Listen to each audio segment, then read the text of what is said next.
Bonjour et bienvenue. Aujourd'hui, on parle d'un sujet brûlant, un sujet d'actualité. On en entend extrêmement souvent parler. C'est de dire, est-ce que dans le marché du travail aujourd'hui, en 2025, il est temps de s'accrocher à son CDI parce que ça craint, parce que c'est chaud.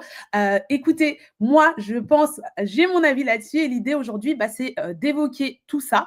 Donc, ce que je vous propose, alors attendez, je coupe le son ici. Je vous demande juste quelques petites minutes, le temps de lancer tout ce qui va bien de mon côté pour qu'on soit partout. Il faut savoir que lors de ce live, on est en simultané sur TikTok, Instagram, LinkedIn, mais aussi YouTube. Du coup, ça fait pas mal de petites choses à ajuster pour moi au démarrage. Mais une fois qu'on sera lancé, on sera lancé pour de bon. Coucou tout le monde. J'espère que vous allez bien. J'espère que vous êtes en pleine forme. Je demande juste 2 secondes le temps d'ajuster mon petit setup et après, je suis à vous. Ça va? Dites-moi dans le chat si vous me voyez bien, vous m'entendez bien pour qu'on puisse justement commencer le live. Le thème du jour, c'est l'état du marché du travail un petit peu en ce moment pour comprendre justement est-ce que c'est le bon moment pour s'accrocher à son CDI et il faudrait éviter de se lancer sur le marché du travail. Dites-moi ce que vous en pensez, si dans votre secteur d'activité, c'est un peu morose en ce moment ou si au contraire, c'est plutôt dynamique. Je suis curieuse de le savoir le temps que je lance mon live TikTok aussi. Ok. Et c'est parti, je crois. Est-ce que c'est parti? Oui, c'est parti. Ça marche. Alors, dans le live d'aujourd'hui, ce que je vais faire, c'est que je vais parler de pourquoi je pense personnellement que le fait de s'accrocher à son CDI en 2025, ça peut être une vraie erreur. Et du coup, comment est-ce qu'on fait si on veut s'en sortir? Parce que oui, il peut arriver. Je pense pour plein de monde que vous constatiez que si vous vous mettez à la recherche d'un emploi, c'est un peu plus galère, que c'est moins dynamique que ce que vous avez pu connaître par certaines périodes. Du coup, quelle stratégie on va pouvoir mettre en œuvre en tant que salarié pour ne pas subir ce genre de changement et pour, au contraire, être en maîtrise de notre carrière dans ces moments-là. Alors, je vous demande juste une seconde. Il me reste une dernière étape que j'ai oublié de faire avant qu'on se connecte. Et après, je suis à vous. Je vérifie juste que mon live il est bien lancé sur Insta. Et après, juste une seconde, il me reste. Et c'est bon. Super. Donc, le live du jour, il vient dans le contexte où je fais plusieurs lives pour vous sensibiliser sur ces sujets-là parce que j'ai lancé le Spring Challenge. Le Spring Challenge, c'est un challenge qui aura lieu du 28 au 30 mars 2025. C'est un challenge qui va vous permettre de diagnostiquer votre carrière, de comprendre c'est quoi vos éléments de blocage et également d'aller plus loin encore avec le challenge en mettant en place un plan d'action sur 6 mois pour pouvoir avancer vers vos objectifs et vous assurer que vous avanciez vers vos objectifs. Donc, sans plus attendre, on va rentrer dans le vif du sujet. Si vous êtes intéressé par le Spring Challenge et que vous êtes sur TikTok, vous pouvez retrouver le lien dans ma bio. Si vous êtes sur YouTube ou LinkedIn, normalement, j'ai mis un commentaire épinglé sur YouTube. LinkedIn, je ne peux pas l'épingler, mais normalement, vous le voyez. Et enfin, sur Insta, vous avez juste à commenter Spring, comme le printemps en anglais, S-P-R-I-N-G, et vous allez recevoir le lien dans vos DM. On est parti. La première chose que je voulais aborder, c'est vraiment la notion de CDI et de sécurité. Suzy qui me demande, est-ce que le live, il va être enregistré? Oui, le live, il sera en replay. Tu pourras le retrouver sur l'ensemble de mes réseaux. Donc, voilà, si tu ne peux pas assister à la totalité, tu pourras retrouver sur l'ensemble de mes réseaux. Et bien sûr, je prendrai vos questions à la fin. Donc, n'hésitez pas à rester. Coucou TikTok, j'espère que vous allez bien. Juste si vous me voyez regarder plutôt à droite, c'est parce que j'ai plusieurs écrans à regarder, mais je suis avec vous aussi. Donc, je regarde de temps en temps aussi le chat. OK. Le CDI, pour moi, c'est vraiment une sensation de sécurité, mais ce n'est pas une sécurité. C'est quelque chose, en France en tout cas, qui va être extrêmement importante quand on va avoir certains passages de notre vie, notamment parce que quand tu n'as pas ce fameux sacro-saint CDI, tu ne vas pas pouvoir avoir, facilement un logement, tu ne vas pas pouvoir concrétiser certains prêts, etc. Et on va te demander cette garantie qui fait qu'on a l'impression que, bah oui, là, tu es à durée indéterminée, donc tu es en protection. Mais ça, il faut faire attention, ça ne te protège pas forcément des aléas du marché. Et donc, avant de rentrer sur le CDI en détail, ce que je voulais aborder avec vous, c'est le contexte du marché du travail. Je ne sais pas vous, mais moi, j'entends beaucoup, je vois beaucoup sur les réseaux, un peu partout, qu'il y a écrit, qu'on nous dit, bah, c'est la catastrophe. J'ai vu plein de TikTok, plein de vidéos, les gens disent gardez votre CDI, vraiment, ne lâchez pas votre CDI. 2025, c'est chaud. J'ai vu des recruteurs, des RH, des personnes qui même ont une certaine stature qui vous ont dit les gars, j'ai jamais vu ça, c'est chaud, il n'y a pas beaucoup d'emplois dans tel et tel secteur. Et du coup, moi, j'ai essayé un petit peu d'aller regarder les chiffres parce que je suis un peu comme ça, moi, je suis très pragmatique pour voir est-ce que concrètement, au niveau des chiffres du chômage, ça s'en ressent? Est-ce qu'il y a eu une explosion entre 2024 et 2025? Parce que même si bah, les gens se plaignaient un petit peu de la difficulté de trouver un emploi en 2024, je ne sais pas vous, mais moi, j'ai vraiment eu la sensation qu'en 2025, il y a eu une vraie explosion et il y avait vraiment plein de gens qui disaient, là, depuis janvier, c'est une galère, on n'arrive pas à trouver, etc. Il y a un sujet sur le monde du travail. Et donc, il y a un peu ce climat qui est anxiogène. Et moi, ce que je voulais dire, c'est faites attention parce que déjà, les médias, ils amplifient la peur. Parce que forcément, quand tu es sur le journal de 20 heures, bah, tu vas avoir beaucoup plus de mauvaises nouvelles, entre guillemets, que de bonnes nouvelles. Tu vas avoir beaucoup plus de personnes qui vont t'attirer tout simplement parce que l'humain, il va être plus attiré, choqué par ces nouvelles-là et donc accorder son attention à ça. Sauf qu'aujourd'hui, il y a aussi l'effet amplificateur des réseaux sociaux. Et les réseaux sociaux, ils en rajoutent une couche parce que, outre le fait d'avoir lu dans les journaux, les gros journaux, que c'est chaud au niveau du marché de l'emploi, bah ensuite, tu vas voir que ton influenceur préféré te dit attention au marché de l'emploi. Tu vas avoir une multiplicité de points d'entrée qui vont te conforter dans ton idée que attention, le marché de l'emploi, c'est la mouise. Et une des réactions face à ça, et surtout les conseils qui sont prodigués face à ça, c'est accrochez-vous à votre CDI, etc. Et je vais vous expliquer bientôt pourquoi, selon moi, c'est le pire des conseils à avoir là-dessus. Donc, voilà. Donc, est-ce que déjà, le fait de s'accrocher à son CDI, c'est poser une action? Non, c'est pas poser une action, c'est rester passif face à ce changement-là. Admettons que le marché, ce soit vraiment la mouise. Même si quand tu regardes les chiffres du chômage, bah, on était autour de 7,3-7,4% de chômage au dernier trimestre 2024. On est autour de 7,6% de chômage au premier trimestre 2025. Donc, oui, il y a une légère hausse du chômage, mais c'est une hausse qui est progressive. Coucou tout le monde, merci pour ceux qui like. Merci Lily pour les likes sur TikTok. Ouais, on est en fait, si vous voulez, sur une légère hausse du chômage, mais on n'est pas sur un changement de ouf entre 2024 et 2025. Donc vraiment, ayez conscience que bah, y a des changements qui vont venir et que vous avez certainement une hausse du chômage, mais pas un truc bouleversant, en tout cas au niveau des chiffres. Ensuite, il y a des métiers qui restent en tension parce que dans certains secteurs d'activité, on ne trouve pas de pénurie, on ne trouve pas de monde. Par contre, effectivement, il y a des secteurs qui font la gueule, il y a des secteurs où il y a pas mal de licenciements et en fonction de votre situation, on n'est pas tous égaux sur le marché, c'est la crise, c'est la mouise et c'est la catastrophe en 2025 de retrouver un emploi, d'être flexible, de faire la fine bouche en tant que salarié, de chercher à négocier son salaire. Donc, vraiment, avant de se plonger et de se dire « moi, c'est comme tout le monde, coucou Floria, j'espère que tu vas bien, moi, c'est comme tout le monde, c'est chaud, le marché de l'emploi, j'arrive pas à trouver », en fait, il faut faire un diagnostic. Est-ce que toi, c'est un problème structurel de ton marché? Est-ce que, comme par exemple ceux qui sont dans l'automobile et qu'il y a des problématiques sur des enjeux macroéconomiques qui font que bah, les entreprises réduisent drastiquement un petit peu tout ce qu'ils ont à proposer? Ou est-ce qu'au contraire, ça va être des enjeux qui sont plus liés à des compétences qui ont changé sur le marché et qui font que toi, tu n'es plus forcément à jour sur le marché et on va voir un peu les risques qu'il y a à s'accrocher à son CDI. Ça marche? Donc, vraiment, la première chose, et la première chose en tout cas que nous, on fera pendant le Sprint Challenge et que je vous préconise si vous ne vous voyez pas faire le Sprint Challenge, mais que vous voulez comprendre ce qui se passe et pas vous sentir vulnérable, c'est pas de vous accrocher à votre CDI. C'est de faire un diagnostic de votre situation. Sortez la tête du sable. Vous n'êtes pas des autruches, vous êtes des êtres humains. Donc, il va falloir comprendre, est-ce que réellement je suis en danger ou pas? Mais pas mon ressenti, etc., qui fait que je me renferme comme une huître.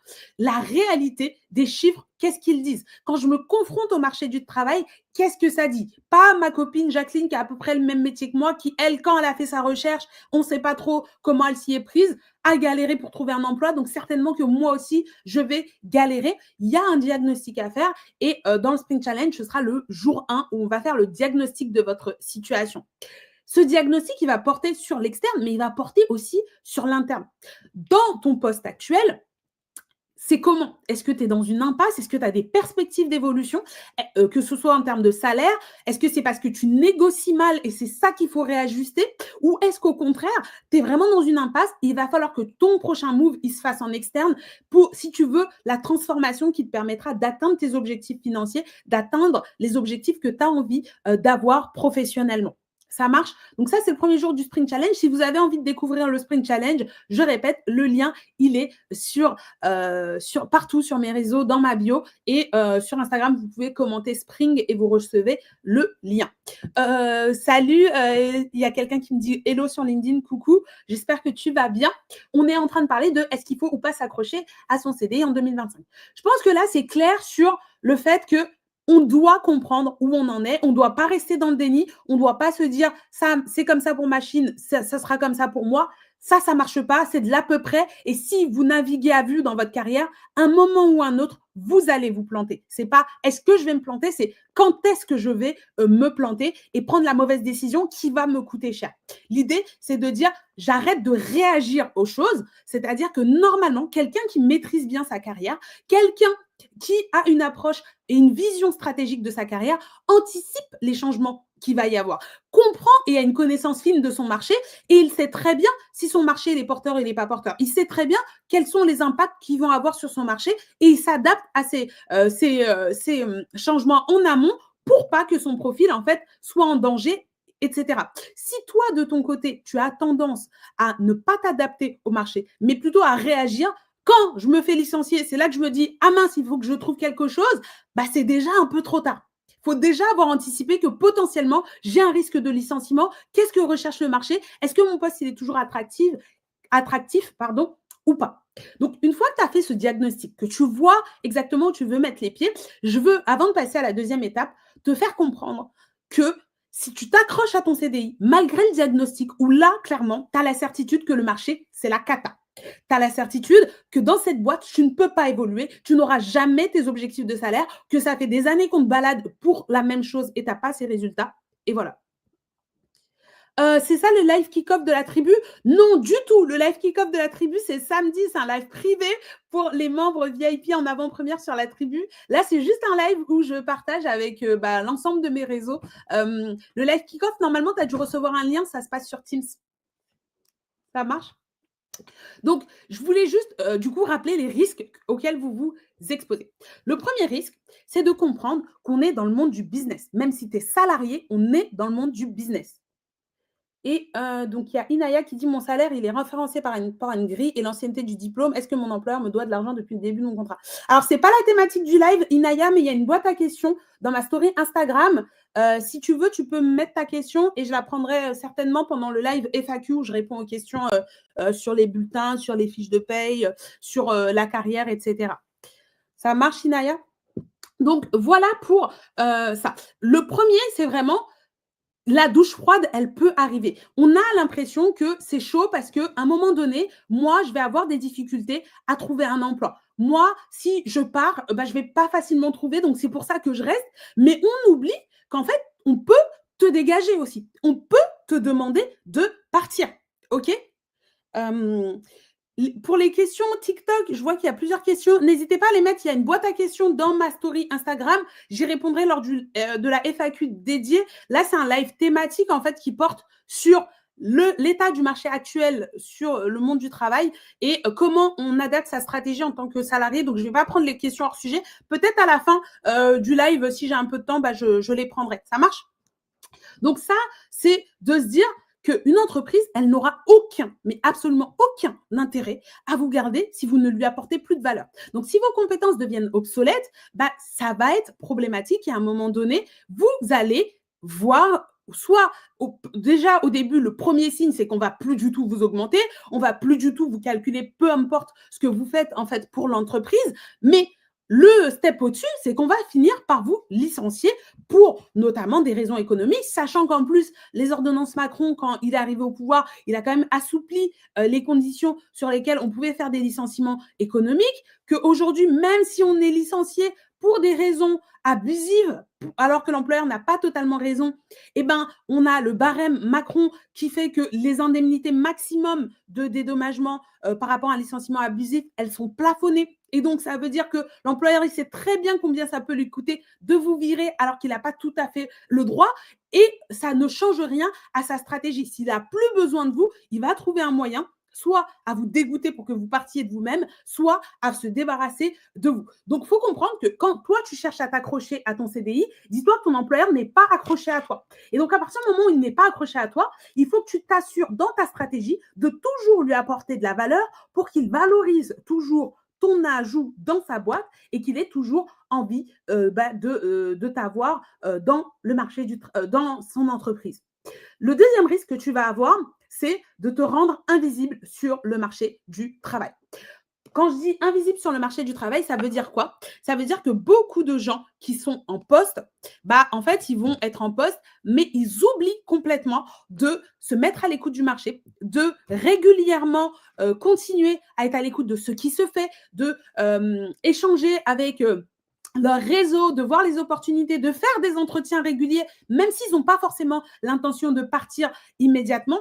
Et du coup, bah, au final, tu n'as plus les codes pour les CV, plus les codes pour les lettres de motivation. Tu paniques, tu as des sueurs froides à te dire, il faut que je refasse des entretiens parce que tu as perdu l'habitude de l'exercice. Et donc, forcément, on ne sait plus qui tu es. En général, quand vous êtes bien, quand vous avez bien mis votre profil à jour, bah, votre profil LinkedIn est censé attirer des recruteurs qui vous contactent même quand vous êtes en poste. Si vous êtes en poste, vous avez un profil LinkedIn et qu'il n'y a jamais personne qui vous contacte pour vous proposer des postes, c'est que déjà, vous êtes invisible sur le marché du travail. Donc, il va y avoir une marche à monter le jour où vous allez devenir quelqu'un qui veut être sur le marché du travail. Ensuite, il faut comprendre que si vous êtes dans une bonne boîte, comme on dit, une boîte qui va vous augmenter régulièrement, une boîte où, même si ce n'est pas des augmentations de fou, bah 2%, plus 3%, plus 1%, au bout d'un moment, quand on fait 10 ans de boîte, bah ça fait quand même que régulièrement, notre salaire, il augmente. Et donc, à un moment donné, qu'on peut se retrouver plutôt même dans les fourchettes hautes du marché. Et là, la problématique, elle va se poser, c'est si, entre-temps, le marché, il valorise de moins en moins les compétences que tu peux avoir. Or, il y a beaucoup, beaucoup de salariés qui, eux, considèrent que le fait de trouver un CDI dans une bonne boîte, c'est le happy end qui leur manquait, c'est le terminus, et ils sont tranquilles. Cool, Raoul, il n'y a pas besoin de se prendre la tête outre mesure, je suis tranquille. À part que je suis désolée de vous le dire, être tranquille, ça n'existe pas. Si tu vois les choses comme ça, bah, ça veut dire que tu n'es pas à jour. On va prendre par exemple l'exemple d'un médecin qui va faire 10 années d'études, qui va sortir avec un diplôme, etc. Mais heureusement que ce médecin-là, tout au long de sa carrière, va continuer à se former, à s'intéresser aux nouveautés qui vont sortir dans le domaine de la science et du médical. Parce que s'il a fait ses études, sinon dans les années 80, et qu'il ne fait plus rien de tout ce qui ressort après, bah en fait, moi, je n'ai pas envie d'être soignée par ce médecin, même s'il a fait la meilleure école du monde. Alors, pourquoi toi, qui travailles peut-être dans le marketing, qui travaille peut-être dans tel ou tel domaine, bah, tu ne fais pas le même travail sur ton marché. Pourquoi? Tu te dis, bah, en fait, il faut que ce soit mon employeur qui me propose des formations, qui s'assure que mes formations, mes compétences, elles soient OK par rapport au marché du travail. Ton employeur ne va jamais faire ça. La seule chose qu'il va faire, c'est s'assurer que tes compétences, elles soient pertinentes par rapport à ses besoins. Et ça, c'est les bonnes entreprises. Les mauvaises entreprises, c'est des entreprises qui n'ont même pas elles-mêmes une vision stratégique. Salut Lady Grace, j'espère que tu vas bien. Donc, en fait, ces mauvaises entreprises, elles-mêmes, elles ont du mal à savoir où elles vont demain. Elles-mêmes, c'est le Bronx dans leur tête. Et donc, Elles savent pas se mettre dans vos chaussures et vous dire qu'est-ce qui est adapté à vous et comment est-ce que vous devez gérer votre carrière pour vous assurer que demain, ils auront peut-être besoin de vous sur tel poste. Et si vous faites pas cette réflexion stratégique, avec plaisir, Lady Grace qui dit j'aime beaucoup tes interventions. Bah ça, je suis contente que ça te plaise. Si vous faites pas ce travail-là, bah moi je connais des entreprises et c'est des fois aussi un signe qui doit vous alerter où je comprends pas. Moi je fais le taf, moi je suis compétente, mais l'entreprise préfère recruter en externe.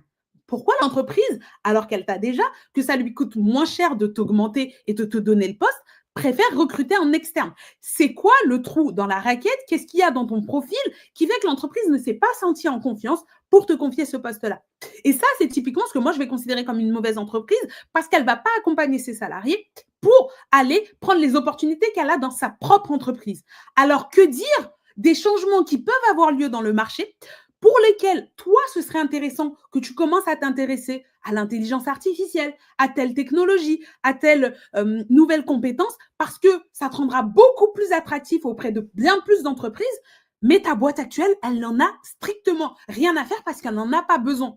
Du coup, c'est pas ta boîte qui va te dire, va apprendre cette nouvelle techno, même si ça ne me sert pas, ça va te rendre encore plus attractif sur le marché du travail. Donc ça, c'est le deuxième risque, c'est t'invisibiliser sur le marché du travail. Il faut avoir conscience que les métiers, tous les métiers évoluent. On peut détester l'intelligence artificielle, on peut détester les changements, l'ubérisation, etc. N'empêche qu'ils sont là. Et moi, je dis souvent, tu vas avoir deux types de joueurs. Tu as les joueurs qui sont capables, qui ont suffisamment les reins solides pour pouvoir jouer avec les règles du jeu, qui vont avoir les reins suffisamment solides pour bouger les règles, bouger parce qu'ils ont un pouvoir politique, parce qu'ils ont un pouvoir qui fait qu'ils vont pouvoir bouger les règles. Par contre, quand toi, tu es un pion dans ce jeu, comme la plupart des salariés le sont, on est des pions dans un système qui est forcément pas forcément parfait, qui est imparfait. Et du coup, bah en fait, quand tu dis je ne joue pas, si tu ne peux pas sortir du jeu, eh bien, tu subis les règles de ce jeu.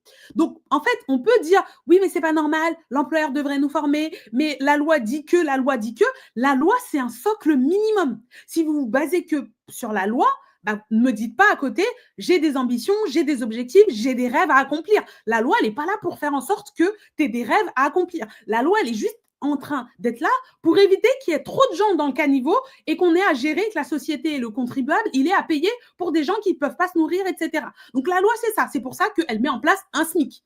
Le SMIC, après, chacun est juge de dire est-ce que je peux ou pas, avec un SMIC, vivre à hauteur de mes ambitions, mes standards de vie. OK?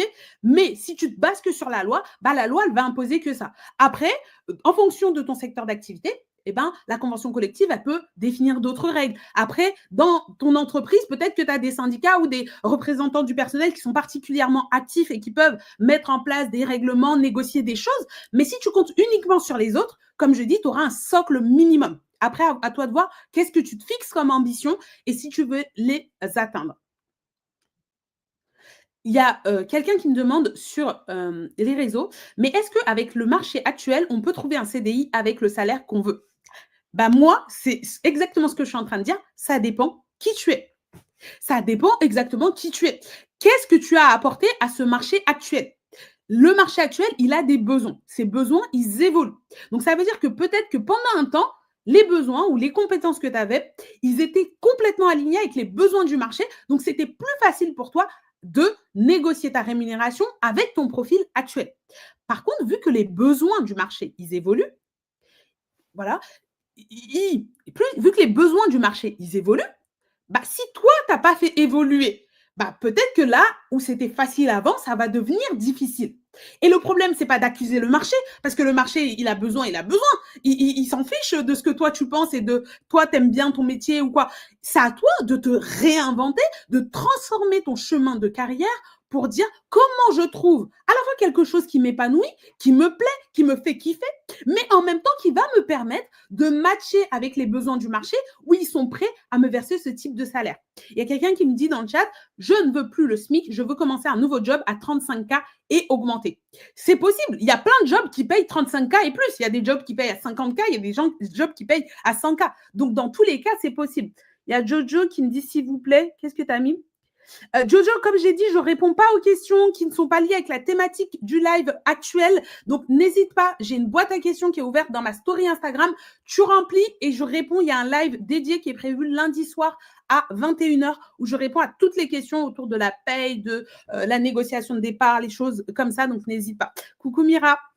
Donc, voilà. Donc, ça, on a vu le deuxième risque. Le premier risque, c'est en fait que dans votre tête que vous êtes en sécurité. En réalité, c'est pas parce que toi, tu as choisi de t'accrocher que de l'autre côté, l'employeur, il peut pas te lâcher la main et te balancer dans le caniveau.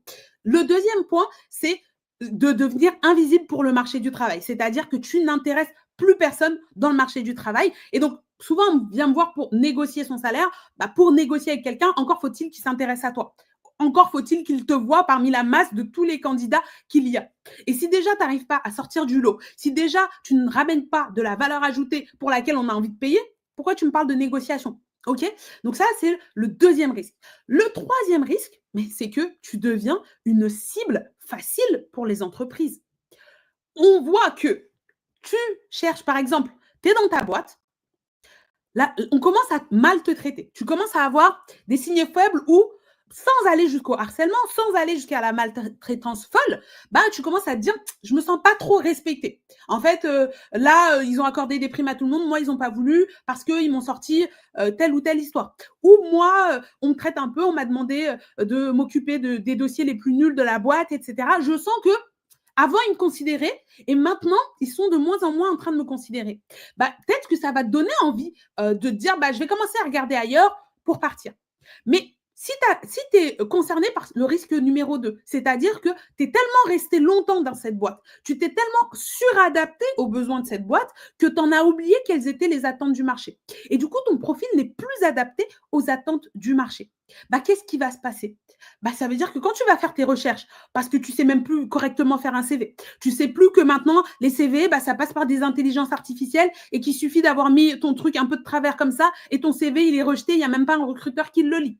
Tu ne sais pas forcément comment mettre en avant ton profil. Il y a des nouvelles technos qui sont hyper importantes dans ton domaine. Tu ne les connais pas parce que toi, on a utilisé une espèce de tambouille interne chez toi et c'est ça que tu maîtrises, à part ton entreprise, personne ne connaît ce logiciel et tout le monde s'en fiche. Et là, tu vas te rendre compte que tu postules et tu ne reçois plus de attention des autres entreprises. Ou les offres que tu vas recevoir, elles sont moins avantageuses que celles que tu as en interne. Et là, même si tu avais peut-être envisagé de partir, tu vas t'accrocher encore plus à ton CDI parce que tu vas te dire, mais en fait, dehors, c'est pire. Dehors, c'est pire. Donc, ce que j'ai, en fait, est plus précieux que je le pensais. Même si je ne suis pas bien, en fait, je ne suis pas si mal. Et en fait, là, déjà, il y a un switch qui se crée parce que tu n'es plus en train de dire c'est quoi mes ambitions, c'est quoi mes standards et c'est quel job qui va me permettre de les accomplir. T'es passé dans le truc, c'est pas si pire, c'est pas si mal. C'est triste de vivre sa carrière comme ça. On peut bien sûr se dire écoute, moi, ce salaire-là me convient. Moi, ces missions-là me conviennent et je n'ai pas envie d'évoluer plus loin, je n'ai pas envie d'avoir des ambitions démesurées, mais je suis épanouie là. Et voyez bien la différence entre ça et je suis frustrée. Je sens qu'il y a des choses, je suis en dessous de mon potentiel, mais par contre, parce que je me rends compte que je n'ai pas réussi à séduire sur le marché de l'emploi, en fait, je me contente de ça parce que je ne sais pas comment faire pour aller chercher mieux. Et là, tu deviens une cible facile parce que ton entreprise, elle va voir dans ton regard, même si tu ne le dis pas, elle va voir dans ton regard que je peux lui faire ce que je veux, elle va aller nulle part ou il va aller nulle part. Et dès que ton entreprise, elle a détecté ça chez toi, tu es fichu. Très clairement, quand l'entreprise se dit qu'elle n'a rien à perdre, sachant qu'en plus, des fois, elle ne t'estimait pas forcément à ta valeur, mais qu'en plus, elle se rend compte et qu'elle se dit, en fait, je lui ai dit la dernière fois, je ne l'augmenterais pas si elle n'était pas contente, elle pouvait partir. Comme j'ai entendu quand j'étais au début de ma carrière, une manager dire à une de nos collègues, et ce qui s'est passé, c'est que l'entreprise, tellement elle n'augmentait plus les salaires, c'est que les jeunes arrivants, donc moi j'étais plutôt jeune diplômée, j'étais junior, j'arrivais dans la boîte, il y avait des gens qui avaient 15 ans de boîte, j'étais payée au même salaire qu'eux. Et pourtant, j'avais accepté ce poste de gestionnaire de paye en me disant, c'est mal payé, c'est juste le temps que je fasse mon petit déménagement et que j'ai mes petites fiches de paye, et après je me casse. Et je ne suis pas restée plus de 6 mois dans cette boîte. Pour vous dire que moi, je considérais ce salaire bas et mauvais pour une junior sur le marché du travail. Et il y avait des personnes qui avaient 15 ans de boîte qui touchaient exactement le même salaire. Et quand tu parlais avec elles, qu'est-ce qu'elles te disaient? Elle te disait: «Oui, mais avant la boîte, elle payait bien. Il y avait des bonnes primes d'intéressement, il y avait, plein d'avantages». Mais petit à petit, en fait, ça a commencé à se grignoter, ça a commencé à diminuer. En fait, avant, l'intéressement, c'était vraiment au moins 2 mois de salaire. Maintenant, c'est même pas, 500 €, tu vois? C'est plein de petites choses comme ça qui font que, comme la grenouille là qui est dans l'eau et qui l'eau elle chauffe petit à petit et au final elle finit ébouillantée dans son verre d'eau, alors que si tu l'avais mis directement dans l'eau bouillante, elle serait jamais restée. Bah, c'est exactement ce qui vous arrive dans les entreprises. Vous êtes dans votre boîte et en fait, on augmente la température du feu petit à petit. Et en fait, on est en train de vous mijoter, mais vous ne vous en rendez pas compte. Vous êtes en train de cuire à petit feu et vous ne vous en rendez pas compte parce que c'est fait très crescendo. C'est à chaque fois un petit avantage qui disparaît, un petit droit. C'est une petite phrase qui est déplacée. Et petit à petit, on normalise l'inacceptable. Un boulot qu'on n'aurait jamais regardé, un recruteur auquel on n'aurait jamais donné l'heure, eh bien, on se retrouve à accepter ces situations-là parce qu'on s'est accroché à un moment donné à un CDI. Et comment on fait pour ne pas être obligé de s'accrocher à un CDI? C'est s'assurer d'être toujours employable et attractif sur le marché du travail. Donc voilà les risques, en tout cas, que je voulais vous partager. Et autant je peux être d'accord avec des personnes qui disent, moi, sur mon marché, c'est la cata. C'est vraiment l'hécatombe, c'est la catastrophe.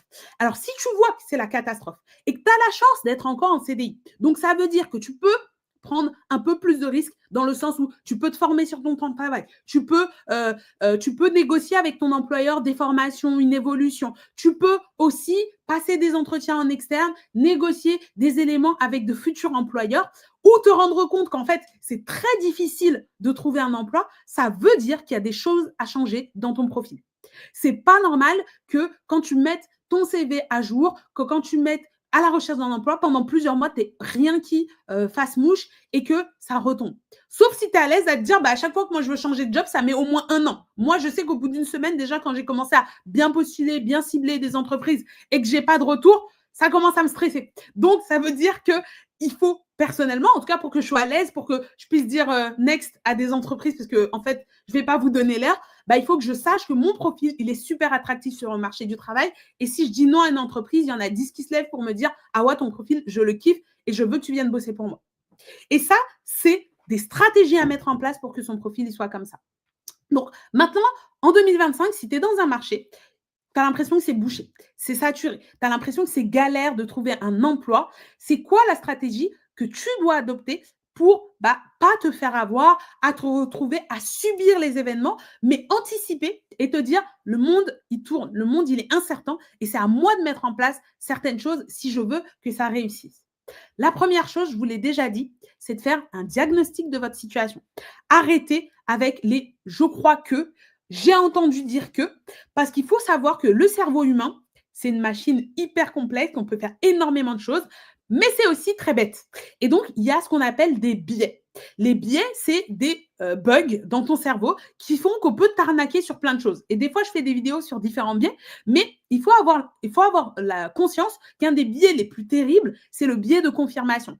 C'est-à-dire que dans ta tête, tu es déjà convaincu d'un truc. Moi, je sais que c'est dur, par exemple, de trouver un taf dans mon secteur, c'est super compliqué. Vu que tu es déjà convaincu de ce truc, tu vas automatiquement sélectionner ton cerveau quand tu vas donner beaucoup plus de poids aux informations qui vont dans le sens de ce que tu penses déjà. Et toutes les informations qui viennent contredire ce que tu penses, elles vont avoir moins de poids ou tu vas trouver un moyen psychologique de les disqualifier.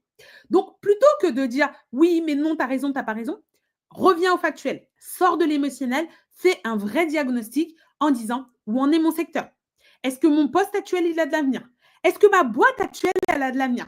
Moi, j'ai une phrase que je sors à chaque fois et que je vais vous sortir ici aujourd'hui aussi. On ne peut pas traire une vache qui n'a pas de lait. Il y a des gens qui s'entêtent à faire de superbes préparations de négociations de salaire dans des entreprises où l'entreprise, elle est en train de couler. Elle a du mal à payer ses fournisseurs. Elle a du mal à payer. Elle rend tous en retard. Moi, j'étais dans des boîtes où, sérieusement, le virement de salaire, c'était sur 2 comptes en banque tellement ils joignaient les 2 bouts à chaque fois. Ils payaient tout le monde en retard et c'était leur stratégie pour gagner de l'argent. Dans ce genre de boîte, tu as beau être excellent dans ce que tu fais, tu as beau avoir énormément de valeur, mais arrête de te casser la tête à négocier. Ils n'ont pas d'argent, tu veux qu'ils le sortent d'où pour te le donner? Ceux qui n'ont pas, ils ne peuvent pas te le donner. Donc, Oui, il y en a qui ont et qui vont te faire croire qu'ils n'ont pas d'argent. Et une bonne préparation va faire en sorte que tu le fasses. Par contre, si l'entreprise n'a rien, bah, il faut que tu le comprennes. Et ça suppose un diagnostic, identifier certains éléments, mener une petite enquête terrain. Et enfin, est-ce que au fond, même si aujourd'hui, je suis très bien dans mon job, j'ai même eu une augmentation, est-ce qu'au fond, je ne suis pas en train de stagner? Est-ce que pour l'entreprise actuelle, ça répond parfaitement à ses besoins, mais le marché, il est en train de décrocher, d'aller dans une direction que moi, je ne suis pas en train d'anticiper et peut-être que dans 1 an, dans 2 ans, dans 5 ans, ça va me revenir en retour de bâton. OK? Moi, par exemple, j'ai vécu un licenciement en 2020. Alors, c'était difficile en 2020 parce qu'en 2020, on pouvait difficilement prévoir qu'il y avait Covid-19 qui allait arriver et que ça allait un petit peu rebattre les cartes de partout. Mais n'empêche que, par exemple, moi, en 2020, il y a eu une décision d'arrêt du logiciel sur lequel j'étais une experte. Et donc, ce logiciel, quand ils ont décidé de l'arrêter, moi, mon travail, c'était d'aller dans les entreprises et d'installer ce logiciel de paye et de RH. Sauf que à partir du moment où on décide d'arrêter ce logiciel, les premiers postes à sauter, c'est pas les gars qui font la maintenance, etc. C'est les personnes qui vont aller installer ce logiciel chez leurs clients dans des entreprises, etc. Et du coup, ça faisait plusieurs années qu'ils disaient les chiffres n'étaient pas ouf, que c'était pas machin, etc. Mais à ce moment-là, il y a des gens qui déjà se disaient ça fait longtemps qu'ils disent que c'est un peu bizarre. Peut-être que je vais me perfectionner sur un autre logiciel aussi. Comme ça, je fais le même métier, mais sur 2 logiciels. Bah, je sens bien que s'il y en a un qui lâche, j'ai une double casquette. Si je suis monocasquette, je préserve moins certains aspects. On est d'accord? Eh bien, là, quand le logiciel a été arrêté, directement, mon entreprise, elle a supprimé 70 postes. Et comment je l'ai appris? Je l'ai appris par quelqu'un de mon réseau qui était externe à mon entreprise. C'est d'abord une amie, une ancienne collègue qui m'a appelée, qui m'a dit, mais Awa, en plus, moi, je venais juste d'arriver dans l'entreprise. Hein. Ma période d'essai, elle venait juste d'être validée, je parle. Elle me dit, mais Awa, tu m'as pas dit que tu te faisais virer. J'ai dit, pardon. J'ai dit, bah écoute, tu me l'apprends? Elle m'a dit, bah ouais, il y a des rumeurs de ouf, ton entreprise, elle supprime des postes et tout, il va y avoir un plan de licenciement, etc. Heureusement, d'ailleurs, j'ai pu parler avec cette personne-là parce que ça m'a permis d'anticiper ma stratégie par rapport à ce plan de licenciement pour en faire au final une opportunité là où certains, bah, c'était une catastrophe dans leur vie, on est d'accord? Parce que c'est seulement genre 2 semaines après qu'on a reçu un mail des RH qui nous ont dit on a quelque chose d'important à vous dire. Et tous les postes concernés ont reçu un mail et on a dû aller à une convocation qui nous annonçait que nos postes étaient supprimés, qu'il allait avoir un plan de licenciement, etc. Donc vraiment, la capacité à comprendre, à diagnostiquer, elle est essentielle. Et ça, c'est ce qu'on fait le jour 1 du Spring Challenge. Donc, si ça vous intéresse, n'hésitez pas. Je vous ai dit, le lien, il est dans ma bio. Sur YouTube, c'est en commentaire épinglé. Pareil, sur LinkedIn, vous l'avez en commentaire du live. Et sur Instagram, vous pouvez commenter Spring pour avoir le lien vers la page. La deuxième chose, c'est de débloquer les freins. OK, j'ai fait le diagnostic, j'ai compris que ça, c'est la mouise, mon logiciel qui s'arrête, c'est la mouise, ça, c'est pas ouf. Mais il faut aussi que je comprenne ces freins et comment je vais contourner ces obstacles pour arriver à mes objectifs. Parce que l'idée, c'est pas juste de dire, OK, bah, j'ai compris, là, je sais que c'est pas mon cerveau qui me fait croire, c'est pas les médias qui m'ont fait une psychose, c'est vraiment la mouise dans mon secteur d'activité aujourd'hui, où c'est pas tout à fait la mouise, mais il y a des signaux faibles qui me disent attention de ce sens-là. Et du coup, à ce moment-là, quelle est la stratégie que je vais mettre en œuvre pour, détecter les freins, comprendre ce qui ne va pas, et deux, contourner les obstacles et les freins, et deux, mettre en place les actions qui vont permettre de saisir les opportunités. Je le dis tout le temps, un changement, c'est neutre. Par défaut, il n'y a pas de gentil ou de méchant changement, il n'y a pas de mauvais changement. Une entreprise qui décide d'aller dans telle direction au lieu de telle direction, OK, il y aura des suppressions de postes, mais il va y avoir aussi des créations de postes. OK, il va y avoir ceci, mais il va y avoir des opportunités. Et ta capacité à faire cette gymnastique mentale, de comprendre c'est quoi les difficultés, c'est quoi les avantages de la situation, où est-ce que je peux me positionner, c'est ça être stratège, c'est ça être stratégique.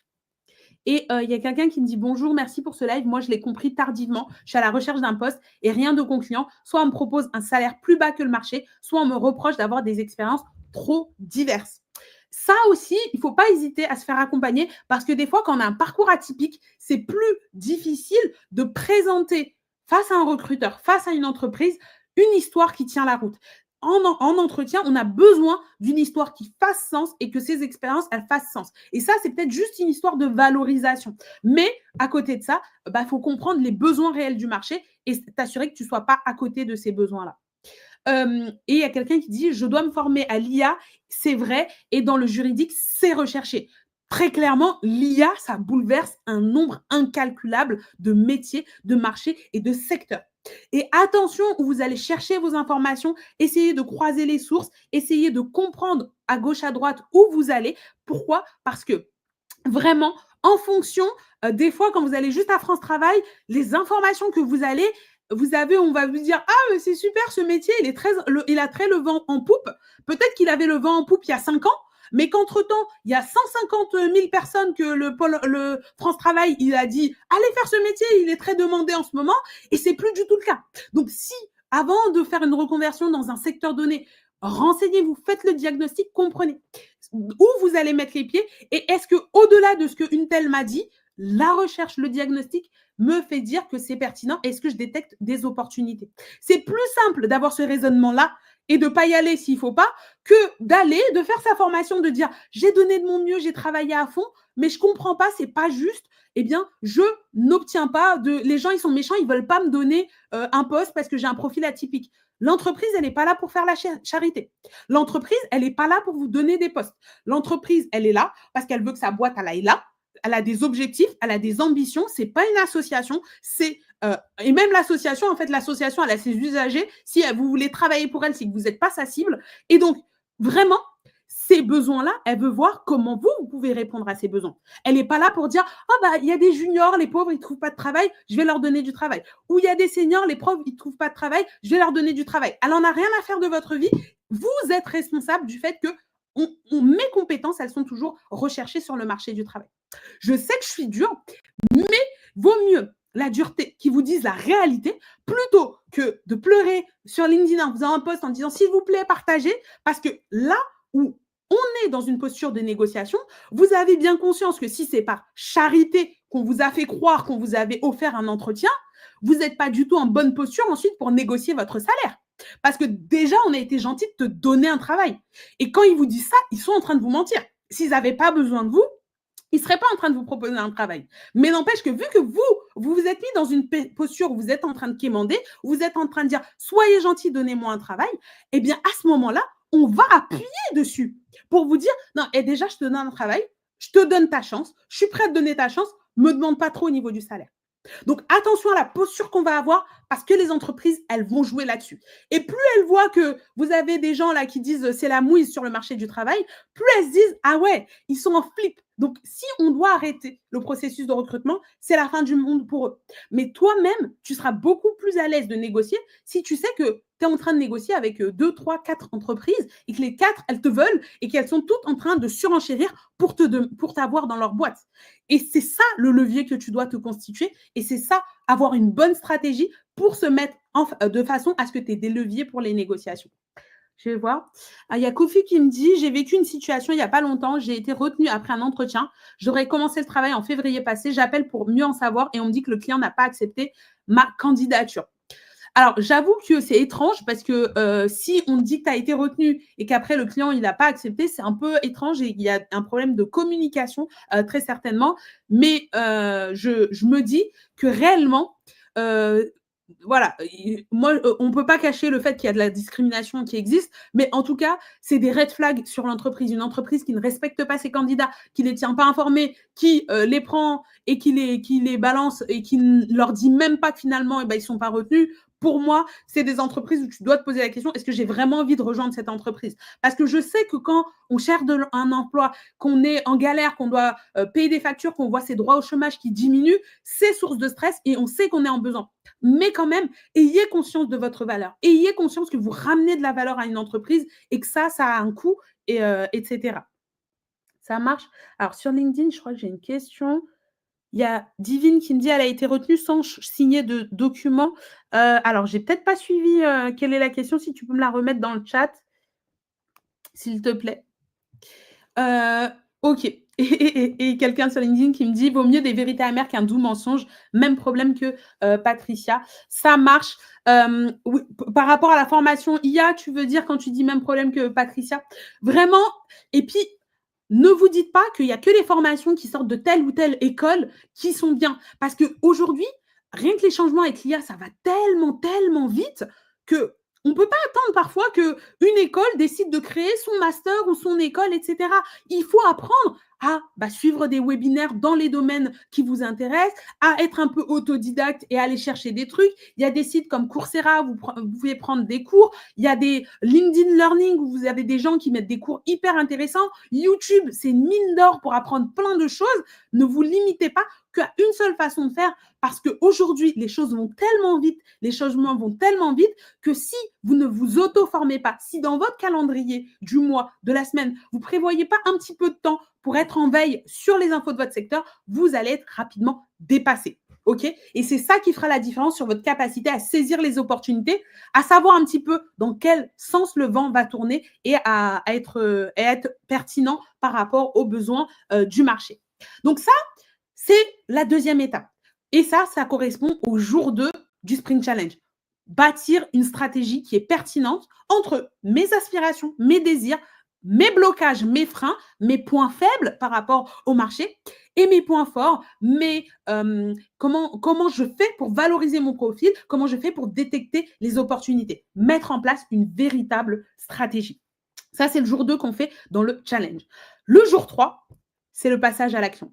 Parce que oui, ça peut on peut parler de plans sur la comète, de stratégie pendant des jours, des semaines, des mois, des années. Il y en a, quand tu leur parles dans les entreprises, ils sont là depuis des années, ils n'ont pas bougé, mais ils savent toujours où sont les opportunités, où sont les red flags. Et tu parles avec eux et tu dis, mais waouh, tu m'apprends tellement de choses, mais pourquoi tu es encore là? Pourquoi tu ne bouges pas? Parce que le passage à l'action aussi, c'est difficile.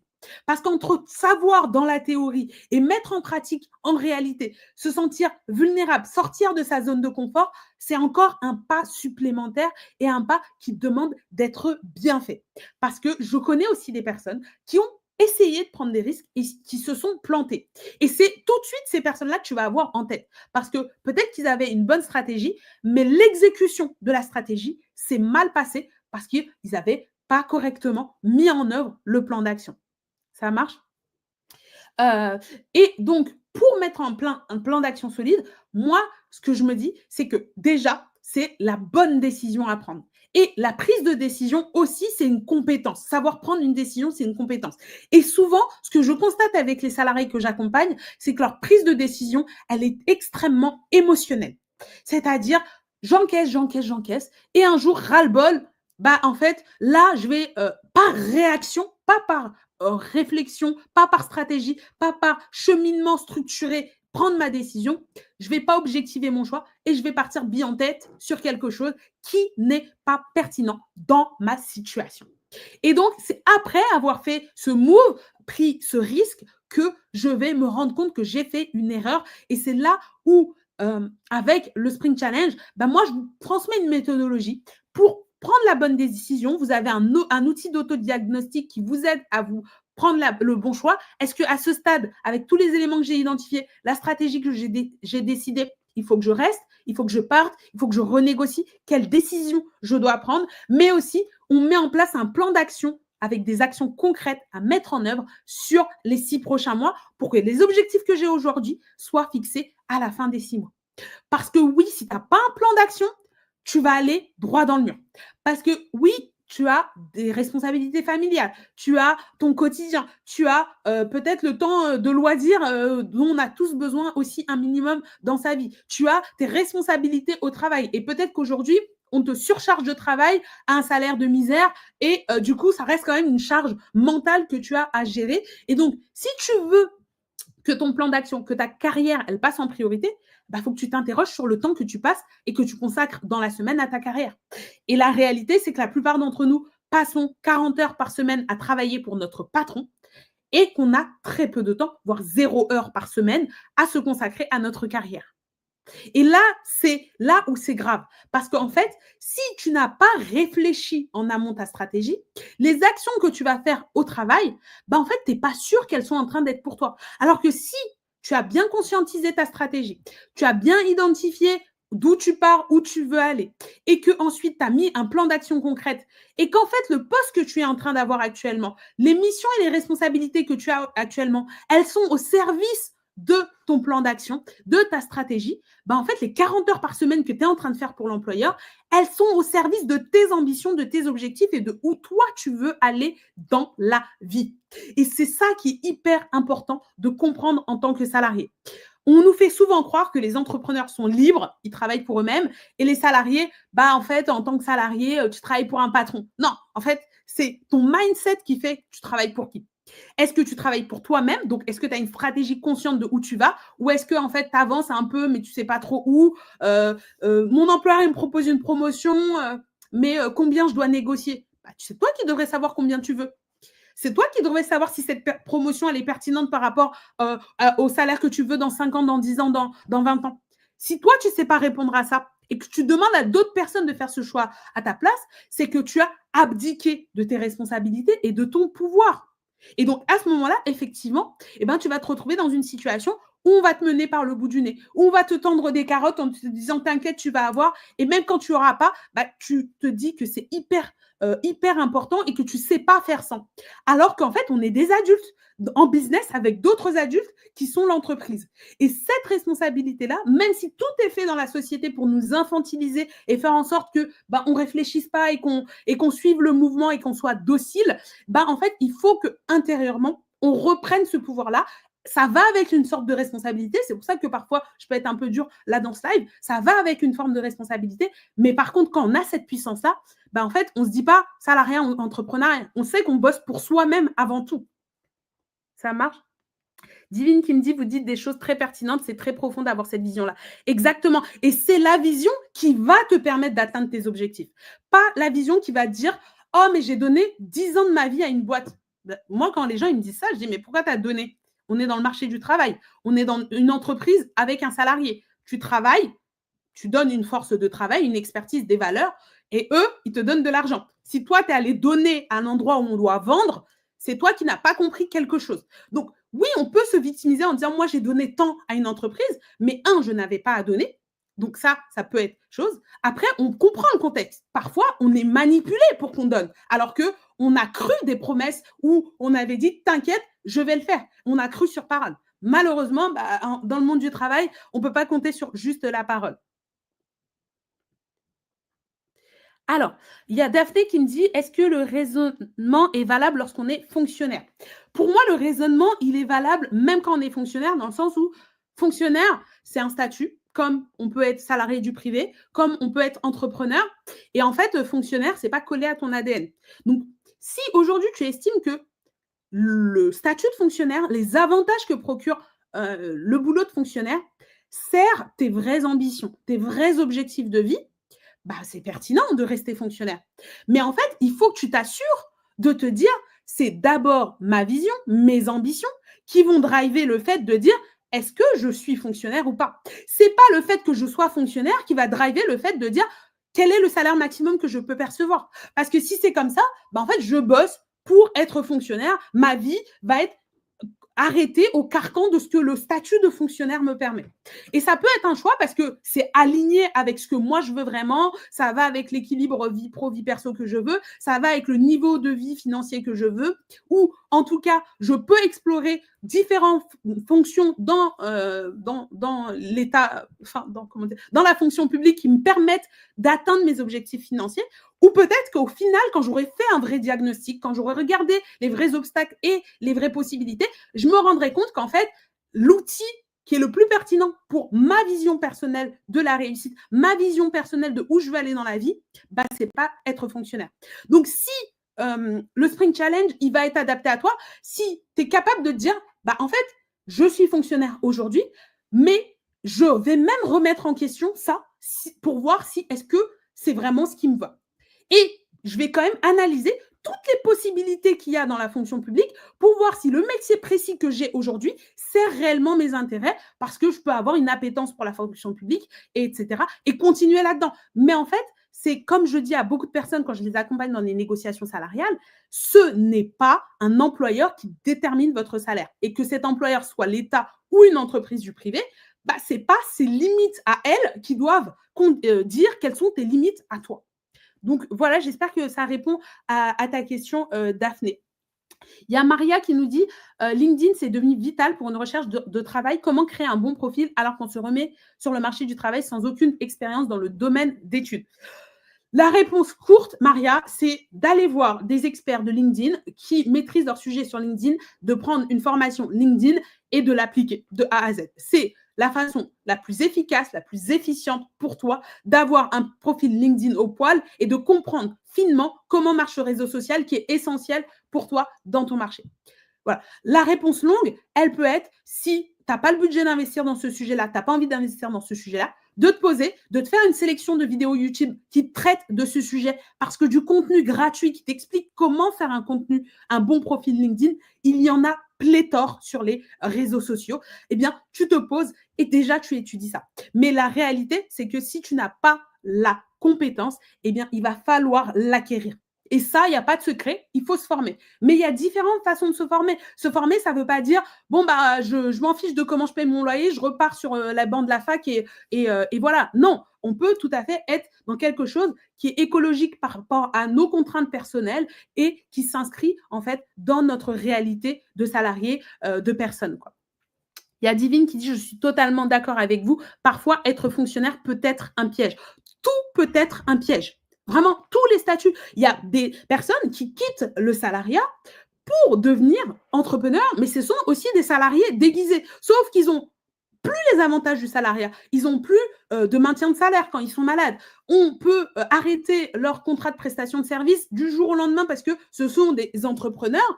Par contre, bah, ils n'ont pas assez de pouvoir, pas assez de levier face aux entreprises avec lesquelles ils travaillent. Oh, je ne sais pas pourquoi ça s'est assemblé. Alors, attends. Effectue la vérification. 2 secondes. C'est TikTok qui me dit que je suis trop inactive. Super, n'hésitez pas à tapoter la team. Donc oui, je disais, ils n'ont pas assez de levier pour négocier d'égal à égal avec ces grosses entreprises qui vont être leurs clients. Pourtant, ils sont freelance, ils sont indépendants. Et du coup, bah, celles-là, elles vont leur imposer des tarifs journaliers qui sont trop bas pour qu'ils vivent. Et on l'a vu, je ne sais pas si vous avez vu les pétitions qui ont tourné avec des freelances qui nous disent, bah, en fait, le fait de baisser le seuil du SMIC à 25 000 €, c'est une catastrophe pour nous parce que jusqu'à présent, pour les prestations de services, il était à 32 000 €. Mais être à son compte et être à 32 000 €, c'est aussi vivoter. Et c'est souvent des entreprises, des entrepreneurs qui vont avoir une seule entreprise. Et donc, ils sont dans une forme de piège où bah, je ne peux pas augmenter mes tarifs, sinon je perds mon client, et ainsi de suite. Et donc, toutes les statuts peuvent devenir des pièges si on n'a pas cette vision stratégique, si on ne prend pas le temps du diagnostic et si on ne met pas régulièrement des plans d'action. Et ce Spring Challenge, moi, je l'ai pensé pour être un événement. Comme en janvier, on fait Augmente ta paye, qui est la masterclass et le challenge où on prépare l'entretien de revalorisation salariale, parce que pour moi, en un mois, en 2 mois grand max, entre le moment de la préparation et le moment où tu vas commencer à mettre en place les actions, négocier avec ton employeur, tu dois être fixé pour savoir si dans l'entreprise dans laquelle tu es actuellement, tes objectifs de salaire de l'année, tu vas être en capacité de les atteindre ou pas. Si tu n'es pas fixé au mois de mars, ça veut dire qu'il est temps de faire le diagnostic. Et même si tu es fixé, j'ai envie de dire, il est temps de faire le diagnostic, comprendre ce qui se passe sur ton marché, comprendre dans quelle direction tu vas pour pouvoir mettre en œuvre les bonnes décisions et avancer vers où tu dois aller. Ça marche?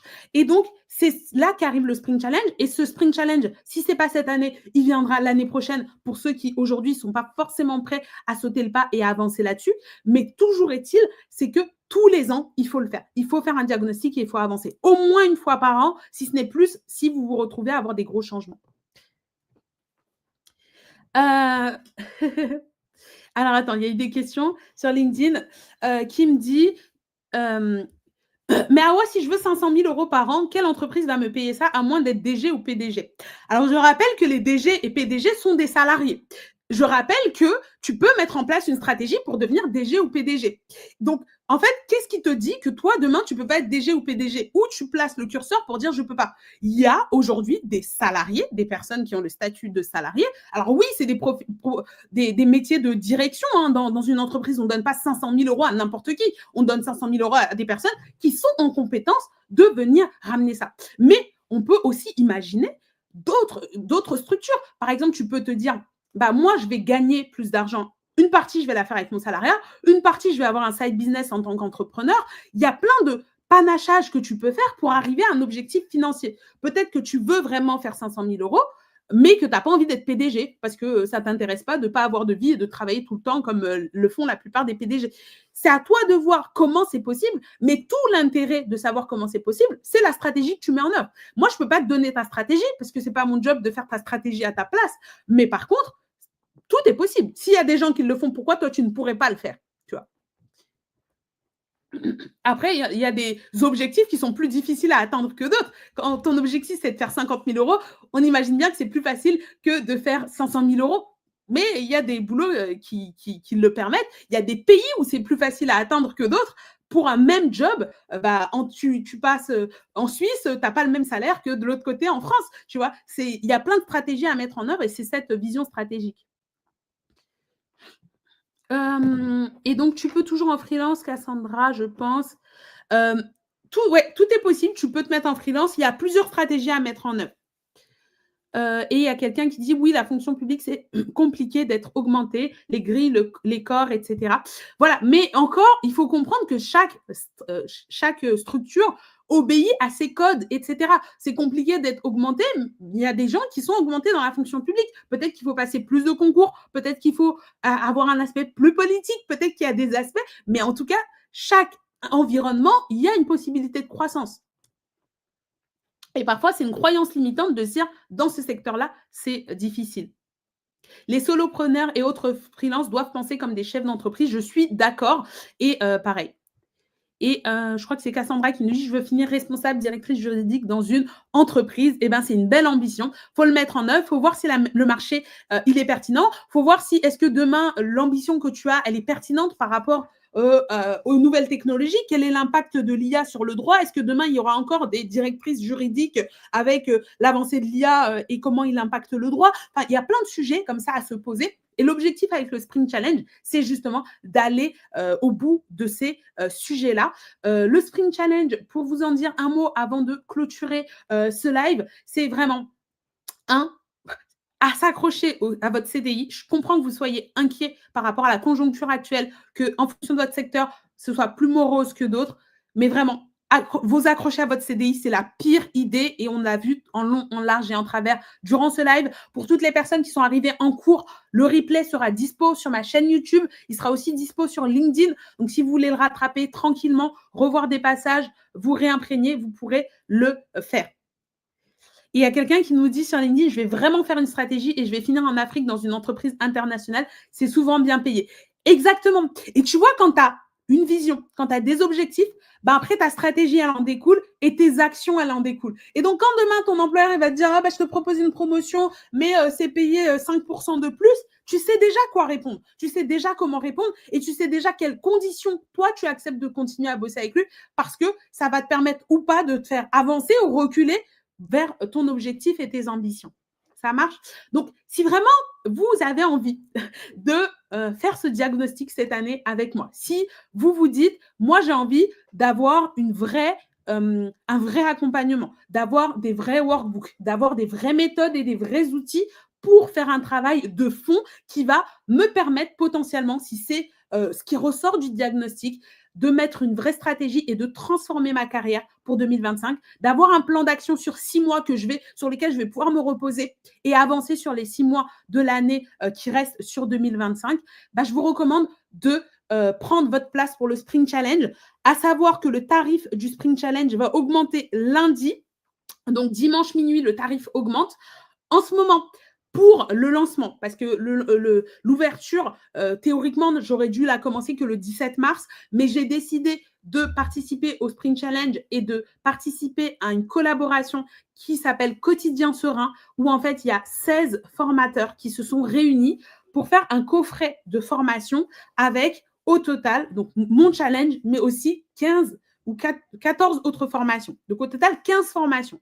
Normalement, la valeur totale de toutes ces formations, c'est plus de 3 000 €.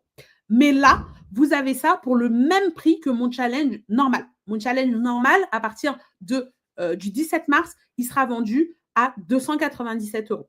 Aujourd'hui, le coffret complet avec la masterclass, avec les 3 jours de challenge, plus ensuite le 2 avril. Donc, une fois que vous avez eu les 3 jours de masterclass, ou pour ceux qui ont déjà fait des masterclass avec moi, vous savez que c'est du terrain. Vous remplissez votre workbook en même temps, vous bossez sur votre situation. On n'est pas sur de la formation théorique, on est sur du pratico-pratique où vous ressortez avec des clés d'action concrètes sur votre situation. Et bien, à la fin de ça, vous avez eu les 3 jours. Je sais que souvent, ça remue. Vous avez des choses à ajuster. On revient le 2 avril et on a un live FAQ où vous revenez me poser toutes les questions sur votre workbook complété, votre plan d'action, et on ajuste. Et moi, je vous donne des réponses pour aller plus loin sur votre plan d'action et votre feuille de route pour les 6 prochains mois. L'autre bonus que vous allez avoir, c'est un accès un trimestre offert à la tribu Level Up. Ce trimestre offert, il est valable même pour les personnes qui sont aujourd'hui dans la tribu, parce que j'ai fait une vente privée, parce que je n'ai pas encore lancé officiellement la tribu. Pareil, elle sera lancée à partir du 17 mars. Et pour les personnes qui sont dedans, c'est un club privé qui s'adresse aux salariés et dont l'objectif, c'est de vous donner les événements, les outils, c'est de vous donner le réseau dont vous avez besoin pour aller pulvériser les choses. Et du coup, si vous prenez le coffret aujourd'hui à 297 € avec le challenge de 3 jours, les 14 autres formations, eh bien, je vous offre un trimestre sans engagement dans ce club privé qui ouvrira le 17 mars. Ça marche. Donc, si ça vous intéresse, sur Instagram, vous commentez Spring. Donc, voilà. Et Suzy qui a commenté Spring et qui dit « Je me suis toujours laissée porter dans ma carrière. Aujourd'hui, je veux prendre une posture responsable et diriger ma carrière vers mes ambitions personnelles. » Vraiment, envoyez des big ups pour Suzy. C'est très beau ce que tu nous partages réellement. C'est hyper puissant et tu as totalement raison. Et je me dis que ça pourrait être le premier jour de cette transformation que tu mets en œuvre. Les salariés que j'accompagne, il y en a beaucoup et vous allez voir les témoignages parce que je suis en train d'échanger avec certaines de mes clientes, mais ma toute première cliente, on a fait un accompagnement ensemble où elle devait négocier son salaire. Et souvent, il y a des choses que vous voyez comme des obstacles, mais c'est parce que vous n'avez pas de stratégie. Et l'année où je l'avais accompagnée, elle avait eu 3 mois d'arrêt maladie dans son entreprise. Et pourtant, elle avait commencé dans sa boîte, en fait, elle avait commencé à un salaire très bas à la base. Je crois qu'elle était près du SMIC. Ensuite, elle avait fait une reconversion professionnelle avec de l'alternance et elle était rentrée dans son entreprise. Et quand elle est rentrée dans son entreprise, pendant longtemps, pendant des années, même si elle a progressé, etc., son employeur continue un petit peu à la percevoir comme une junior. Et ça, c'est des choses qui sont difficiles. Quand vous avez un parcours atypique, quand vous venez pas du chemin tout droit tracé qui vient des grandes écoles et qui enchaîne direct avec le bon poste, etc., et que vous avez fait du zigzag ou peut-être que vous avez eu un diplôme, mais des raisons personnelles ont fait que vous avez accepté un poste un peu plus bas et après, vous voulez vous repositionner, des fois, ça va être compliqué de vous vendre. Et donc, moi, je l'ai accompagnée sur ce sujet-là, comment on structurait, on préparait son entretien de renégociation salariale. Et malgré que, l'ayant poussée à bout, elle ait eu 3 mois d'arrêt maladie durant l'année et qu'en plus, l'entreprise, du coup, lui en voulait un petit peu pour cet arrêt maladie, on a réussi à négocier plus de 10% d'augmentation et une revalorisation de son statut et de son intitulé de poste. Et ça, ça a été le point de départ parce qu'après, les autres années suivantes, elle a systématiquement négocié son salaire et chaque année, elle a eu des négociations de salaire. Suzy qui nous dit justement, je reviens de 2 ans d'arrêt maladie et entre-temps, j'ai réalisé que j'ai trop laissé ma carrière à la dérive. C'est OK. L'idée, c'est pas de se flageller et de se dire j'ai mal fait. L'idée, c'est de dire qu'est-ce que je peux faire maintenant. On peut toujours se dire le meilleur moment, c'était hier. Ou souvent, ce que les gens me disent, ah ouais, j'aurais aimé te connaître avant. Ouais, tu m'as pas connu avant. Mais aujourd'hui, qu'est-ce que tu décides pour la suite pour que demain, tu te félicites d'avoir pris cette décision aujourd'hui. Et moi, ce que je peux te proposer, en tout cas à mon niveau, c'est de rejoindre le Spring Challenge pour que du 28 au 30 mars, on soit ensemble pour faire le diagnostic, pour mettre en place la stratégie et pour mettre en place le plan d'action concret. Et en plus, pendant 3 mois, tu vas être accompagné au sein de mon club privé gratuitement, puisque c'est un trimestre offert au sein de ce club privé. Ça te permet de tester sans engagement. Et si ensuite tu y trouves de la valeur, tu pourras continuer l'adhésion à ce club privé. Suzy, elle me dit où trouve-t-on les infos pour mon club privé? Pour l'instant, il n'est pas ouvert, donc vous n'avez pas encore d'infos. Il y a juste une liste d'attente qui est disponible. C'est à partir du 17 mars que le club il sera ouvert. À ce moment-là, j'aurai toujours le Spring Challenge qui est en vente. Par contre, vous n'aurez pas le trimestre offert et vous n'aurez pas non plus les 14 formations en plus. C'est pour ça que je vous permets de l'avoir. Après, c'est un bonus supplémentaire que je me suis décidée à mettre par-dessus. Mais pour l'instant, je n'ai pas encore mis l'ouverture officielle des portes, donc il n'y a pas encore d'informations.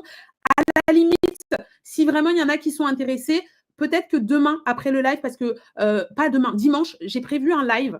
C'est un live où je vous coach en direct. Le principe, c'est que j'ai mis un lien Zoom. Vous vous retrouvez sur YouTube et sur LinkedIn.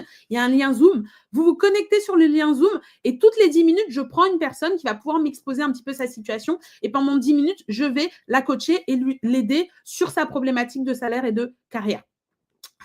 Du coup, Suzy, les tarifs du club, c'est 90 € par trimestre ou 300 € par an une fois que ce sera lancé. Donc, le bonus que je vous offre, c'est d'un montant de 90 €. L'idée, c'est de dire que moi, ce que je me suis dit avec ce club privé qui va vous donner plein d'avantages, qui va vous permettre d'accéder au réseau, qui va vous permettre d'avoir des réductions exclusives auprès de certains de mes partenaires pour votre carrière et auprès de moi, eh bien, c'est que ça vous coûte moins du prix d'une salle de sport. Parce qu'en fait, souvent, les salariés, ils ont l'impression qu'une carrière, c'est du one-shot. J'ai une problématique, je prends quelque chose, j'arrête. Mais en fait, le réseau, ça se développe en continu. Les apprentissages, le fait de pouvoir préparer son entretien d'augmentation de salaire, le fait de préparer le challenge comme on fait avec le diagnostic, tout ça, ça fait partie des avantages du club. Et du coup, ça fait que tu l'as pour le prix d'un abonnement à la salle de sport. Comme tu vas avoir tendance à entretenir ton corps avec une activité sportive régulière, ta carrière, comme je dis, c'est un temps que tu dois consacrer régulièrement pour comprendre où est-ce que tu vas. Est-ce que mon travail sert toujours mes ambitions? Ça marche. Suzy, si tu as d'autres questions, n'hésite pas à m'écrire en DM sur Instagram ou m'envoyer un mail sur contact@checktapay.com. Mais bon, là, mon adresse mail, vous la trouvez assez facilement. Mais le moyen le plus simple et le plus direct, c'est de m'écrire en message privé. Ah, excusez-moi, sur TikTok, il y avait plus de batterie. Donc, c'est de m'écrire en message privé sur Instagram et je vais pouvoir vous accompagner là-dessus. Moi, je suis dans la tribu, mais je ne peux pas encore prendre le Spring Challenge. Alors oui, si tu es dans la tribu, alors pour ceux qui ont fait partie de la vente privée, donc mes clients actuels, oui, tu as le Spring Challenge d'office. C'est juste que le Spring Challenge, c'est un événement en direct avec moi. Donc, tant qu'on n'est pas arrivé le 28, personne ne peut avoir le Spring Challenge. C'est quelque chose qu'on fait ensemble en direct. Ça marche? Kofi, je passe par mon site internet pour toutes les demandes d'accompagnement. Après, il faut savoir que moi, je ne fais pas d'accompagnement individuel au long cours. Pour les accompagnements ponctuels, les calls, tu vas tout retrouver sur mon site internet. Tu as le lien dans ma bio aussi, donc n'hésitez pas.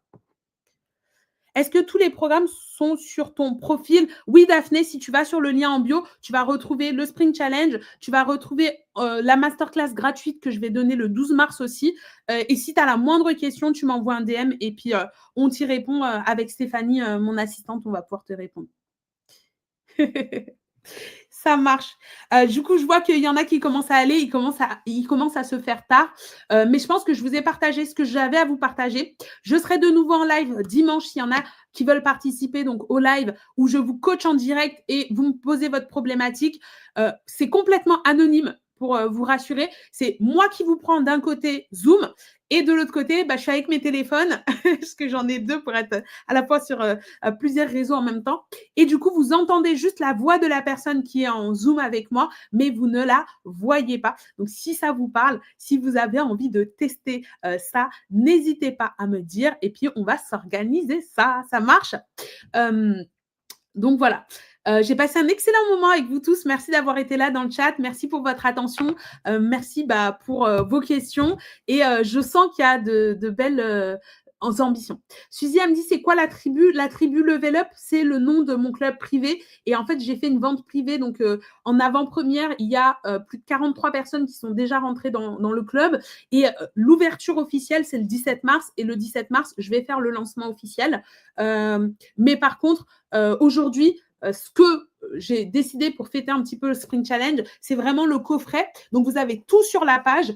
Par défaut, si tu prends le coffret aujourd'hui, tu as un trimestre gratuit. Donc, c'est l'équivalent de 90 € offerts sur la tribu Level Up que tu peux avoir là-dessus. Ça marche? Mais le Spring Challenge en soi, il coûtera à partir du 17 mars 297 €. Donc vraiment, ce n'est pas quelque chose que tu payes en plus, c'est un bonus qui est offert en plus. Mais la tribu, c'est ce fameux club privé. Dean qui dit merci, c'est un plaisir. Vous dégagez une belle énergie vivante. Bah, je suis d'accord. Et je pense que je suis un peu le miroir de ce que je reçois. Et vraiment, je trouve qu'il y a une belle énergie dans le chat aujourd'hui. Et je suis très heureuse de vous avoir. Et Divine qui dit je vous découvre pour la première fois aujourd'hui et vous êtes très pertinente. Merci beaucoup, Divine. Je vais être plus présente sur TikTok parce que malheureusement, j'ai eu des soucis sur mon compte principal sur Instagram où à la base je suis très présente et j'ai plus de 48 000 abonnés et plein de péripéties ont fait que j'ai été bannie de live et je n'ai plus le droit de faire de live alors que c'est le format que je préfère parce que je trouve que c'est là où on a le temps de développer des idées, de vous partager vraiment de la valeur. Donc aujourd'hui, je vais être plus présente en live sur LinkedIn, sur YouTube, sur TikTok. Alors l'idée, c'est d'avoir des lives simultanés sur toutes les plateformes pour que les personnes que j'ai moins l'habitude de connaître, de découvrir. Ouais, je me rends compte que TikTok, c'est très intéressant aussi. Donc, tu vas me voir plus souvent, Divine. Si tu aimes le format live, tu me verras aussi plus souvent ici aussi. Ça marche. Je vous souhaite à toutes et à tous une excellente soirée. Ça marche, Suzy. Si tu as le moindre doute, la moindre question, elle dit qu'elle pense rejoindre le challenge, n'hésitez pas. Donc, voilà. Oui, c'est plus interactif, nous dit Divine. J'aime beaucoup. Moi aussi, j'aime beaucoup le format live. Donc, voilà. Avec plaisir. Bonne soirée tout le monde. À bientôt. Ciao, ciao.